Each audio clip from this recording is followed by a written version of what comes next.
来到浙江1个礼拜了，天天都是大雨倾盆啊！这2天没有干活，挖机都已经生锈了。今天总算是没有下雨了，也可以稍微干一下活了。1个月不见，换了新挖机开，那小陈又拿了一个新的手机支架过来哦。之前的手机支架在395上面，咱们就不拿下来了，就给那个师傅用好了。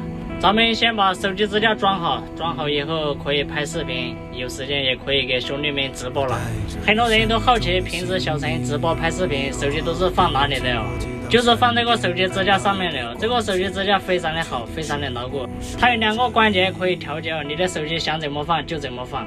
挖机串车大车师傅必备神器哦，需要和小陈同款的左下角自己安排。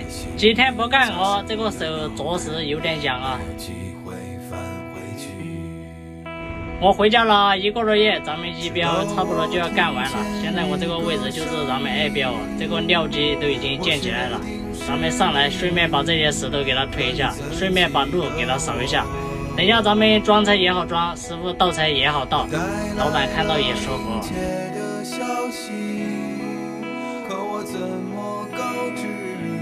搞得差不多了，料机马上就要生产了，咱们赶紧上平台，准备工作要做好。等一下大批车辆过来装车，咱们就忙不过来了，所以咱们赶紧把准备工作提前做好啊。平台搞一搞，路边扫一扫，装车又快又轻巧。另外3台挖机已经装了这么多车过来了，我这个第1车现在开始了。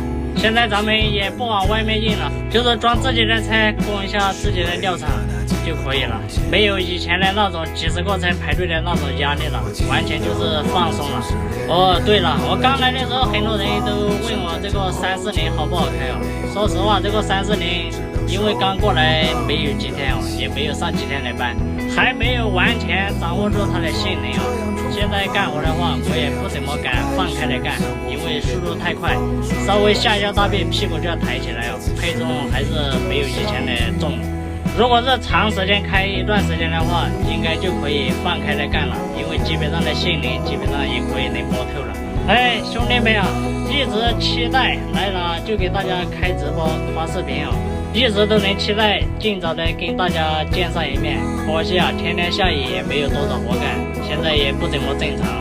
等正常了以后，我再给大家慢慢直播吧。在这里也是感谢大家的一路支持与陪伴。